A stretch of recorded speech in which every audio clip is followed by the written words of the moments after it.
जय हिंद दोस्तों। आज के जय हिंद दोस्तों आज के इस वीडियो में हम आपको बताएंगे फॉर्म नंबर 6 जो नया वोटर आईडी कार्ड जो बनता है उसके लिए ये फॉर्म कैसे भरते हैं, इसके साथ साथ क्या क्या डॉक्यूमेंट लगते हैं, मैं आपको सारा चीज इस वीडियो में बताऊंगा। वीडियो को बिल्कुल बिल्कुल स्किप मत करिएगा, ठीक है, ये ध्यान समझिएगा। तो यहाँ पर सबसे पहले यहाँ पर देख सकते हैं, यहाँ पर लिखा है सेवा में निर्वाचक रजिस्ट्रेशन ऑफिस, ठीक है। यहाँ पर लिखा है विधानसभा निर्वाचन क्षेत्र की संख्या और नाम। निर्वाचन क्षेत्र संख्या मतलब होता है, विधानसभा मतलब होता है जो मुख्यमंत्री का चुनाव होता है उसे कहते हैं। यहाँ पे लिखा है उसके बाद नीचे में संसदीय निर्वाचन क्षेत्र की संख्या और नाम। संसदीय मतलब होता है लोकसभा, जो प्रधानमंत्री का चुनाव होता है, ठीक है। मैं आपको बेसिक से ही बता देता हूँ। अगर आप जहां रहते हैं वहां का विधानसभा का संख्या क्षेत्र संख्या पता है तो यहाँ पर वो लिख दीजिएगा, और विधानसभा का नाम पता है तो यहाँ पर लिख दीजिएगा। अगर आपको नहीं पता है तो आप अपने गांव में किसी बुजुर्ग से पूछ लीजिएगा, उससे पूछ करके आप यहाँ पर भर सकते हैं, ठीक है। वैसे गांव में सभी को पता रहता है, बहुत सारे आदमी को पता ही रहता है, सबको पता रहता है, ठीक है। तो मैंने यहाँ पर निर्वाचन क्षेत्र संख्या विधानसभा का लिख दिया हूँ, विधानसभा का नाम लिख दिया हूँ। दोनों में से आप कोई भी लिख सकते हैं, ठीक है। अगर विधानसभा का नहीं पता हो तो आप संसदीय वाला में भी भर सकते हैं, ठीक है। उसके बाद यहां पर लिखा है मैं उपरोक्त निर्वाचन क्षेत्र के लिए निर्वाचक नामावली में मेरा नाम सम्मिलित करने के लिए आवेदक प्रस्तुत करता या करती हूँ। नाम राज्य की राजभाषा में। आप जैसे मैं बिहार से हूं तो बिहार में हिंदी ज्यादातर चलता है, तो मैंने यहाँ पर हिंदी में नाम लिख दिया हूँ रोशन, एक बॉक्स छोड़ के कुमार लिख दिया हूँ। फिर अगर आपका उपनाम है तो आप उपनाम यहाँ पर लिखिएगा, ठीक है। यहाँ पर लिखा है उपनाम यदि कोई हो यादव, इस सब में नहीं भरेगा, मैंने धोखा से भर दिया था तो ये मैंने काट दिया हूँ क्योंकि मैं ये जमा नहीं करूंगा, ये मैं फॉर्मेट आपके लिए बता रहा हूँ, ठीक है। उसके बाद यहाँ पर एक कलर सा फोटो लगा दीजिएगा जो कि 6 महीना के अंदर वाला हो, ये नहीं आप 2-4 साल पुराना फोटो लगा दिए तो वो काम नहीं चलेगा, ठीक है। उसके बाद यहाँ पर लिखा है यहाँ प्रथम नाम, यहाँ पर मध्य नाम, यहाँ पर उपनाम। उसके बाद ख में है अंग्रेजी में बड़े अक्षरों में, ठीक है। तो यहाँ पर प्रथम नाम, उसके पश्चात नाम, मध्य नाम, ठीक है। तो यहाँ पर आप क्या करेंगे, रोशन जैसे लिखे हम कैपिटल लेटर में भरेंगे, ठीक है। प्रथम नाम, ठीक है, पश्चात नाम, उसके बाद मध्य नाम। यहाँ पर उपनाम भी जैसे यादव लिखे हो तो आप लिख सकते हैं, ठीक है। उसके बाद यहाँ पर है लिखा नातेदार में से किसी एक का नाम और उपनाम राज्य की राजभाषा में, यानी आपका जो भी रिलेशन है, माता या पिता जो भी है, और कोई किसी लड़की का भर रहे हैं, उसका शादी हो गया है तो वो पति का नाम लिखेगा, ठीक है। अगर कोई लड़का है उसका शादी नहीं हुआ है तो वो पिता का नाम या माता का नाम में टिक मार सकता है। तो मैं फिलहाल पिता का नाम में टिक मार दिया हूं, और पिताजी का नाम यहाँ पर लिखना पड़ेगा आपको, ठीक है। उसके बाद ख है यहाँ पर उपरोक्त उल्लिखित नातेदार का नाम और उपनाम, ठीक है। तो यहाँ पर आपको अंग्रेजी में लिखना पड़ेगा अपने पिता का नाम, जो यहाँ पर लिखे हैं अंग्रेजी में लिख दीजिएगा, ठीक है। और 3 में है यदि उस स्वयं का मोबाइल नंबर यदि उपलब्ध हो, जिसका आप वोटर आईडी कार्ड भर रहे हैं उसका मोबाइल नंबर आप भर सकते हैं यहाँ पर, ठीक है, यहाँ पर भरना होगा। उसके बाद यहाँ पर लिखा है स्वयं का ईमेल आईडी खाता। अगर आपका ईमेल आईडी है तो यहाँ पर आप भर सकते हैं, अगर ईमेल आईडी नहीं है तो आप छोड़ भी सकते हैं, ठीक है। यहाँ पर है आधार का ब्यौरा, ठीक है। सूचित समुचित बॉक्स पर ही सही का निशान लगाएं। तो सभी के पास आधार कार्ड होता ही है लमसम, तो आधार कार्ड में टिक मारेंगे और यहाँ पर आपका आधार संख्या लिखा जाएगा, किसका, जिसका वोटर आईडी कार्ड बना रहे हैं, ठीक है। मैं किसी का वोटर आधार कार्ड यहाँ पर नहीं दिखा सकता, ठीक है। उसके बाद यहाँ पर लिखा है लिंग, आप पुरुष है तो पुरुष में, स्त्री है तो स्त्री में टिक मारेंगे। जन्म तारीख, ठीक है, यहाँ पर अपना डेट ऑफ बर्थ लिख देंगे, ठीक है। उसके बाद यहाँ पर है जन्म तारीख के सबूत के प्रमुख दस्तावेज इनमें से कोई एक, ठीक है।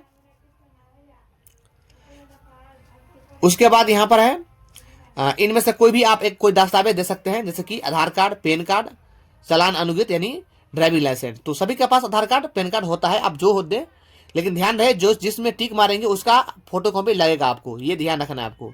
अगर आधार कार्ड में टिक मार रहे हैं तो आधार कार्ड का फोटो कॉपी लगता है, पैन कार्ड में मार रहे हैं तो पैन कार्ड का फोटो कॉपी लगेगा, ठीक। यहाँ पर है जन्म तारीख के सबूत के लिए कोई अन्य दस्तावेज यदि कोई प्रमुख दस्तावेज उपलब्ध नहीं हो कृपया विनिष्ट करें। अगर उसके बाद इसके अलावा आपका कोई दस्तावेज है तो आप यहाँ पर दे सकते हैं। उसके बाद है वर्तमान साधारण निवास पूरा पता, जैसे आपका यहाँ पर लिखा है मकान भवन, आप यहाँ पर लिखा है मकान संख्या, जो पता है तो आपको यहाँ पर लिख देना है। नगर में रहते हैं या गांव में, अगर नगर में तो नगर में टिक मारेंगे, गांव में तो गांव में, अगर गांव में रहते हैं तो गांव का नाम लिखेंगे, पिन कोड का नाम, पिन कोड नंबर यहाँ पर लिखेंगे, अपने जिला का नाम लिखेंगे। उसके बाद यहाँ पर लिखा है गली क्षेत्र, स्थानीय क्षेत्र, मोहल्ला या रोड का नाम लिखेंगे। फिर यहाँ पर डाकघर लिखेंगे, तहसील या तालुका या मंडल, तहसील का मतलब होता है ब्लॉक, ब्लॉक का नाम लिखेंगे। ठीक है, राज्य में रहते हैं तो राज्य में टिक मार के राज्य का नाम लिखेंगे, जैसे मैं बिहार से हूं तो बिहार से। ये आपका हो गया। अब यहाँ पर सेकंड पेज चलते हैं। यहाँ पर 2 पेज, 3 पेज रहता है, ये 1 पेज, यहाँ पर सेकंड पेज, यहाँ पर थर्ड पेज। तो ये मैं सेकंड पेज पे चलता हूँ आप, ठीक है, चलिए।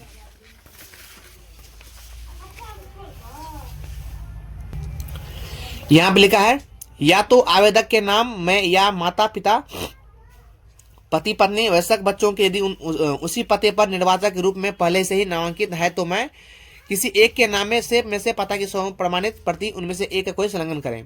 यानी आपने माता पिता का किसी का भी आधार वोटर आईडी कार्ड पहले से बना हुआ है, ठीक है, तो आप उसका क्या करेंगे, यहाँ पर आप दे सकते हैं। ठीक है, दे सकते हैं। यहाँ पर लिखा है तो यहाँ पर निवास के सबूत के रूप में प्रमुख दस्तावेज इनमें से कोई एक है तो, ठीक है, जैसे कि पहला में है उसे पते पर पानी बिजली गैस कनेक्शन बिल कम से कम 1 वर्ष का हो, या आधार कार्ड हो, या भारतीय पासपोर्ट, तो आधार कार्ड सबके पास होता है तो आधार कार्ड पे मैंने टिक मार दिया हूँ। ठीक है, उसके बाद यहाँ पर दिव्यांग व्यक्तियों के लिए है, क्योंकि कितना चलित यहाँ पर दृष्टि मुख विहार कितना % है वो दिव्यांग का वो लिखना पड़ता है। अगर नहीं है आप कुछ भी तो इन जगहों को छोड़ दीजिएगा। ठीक है, ये आपके लिए नहीं है।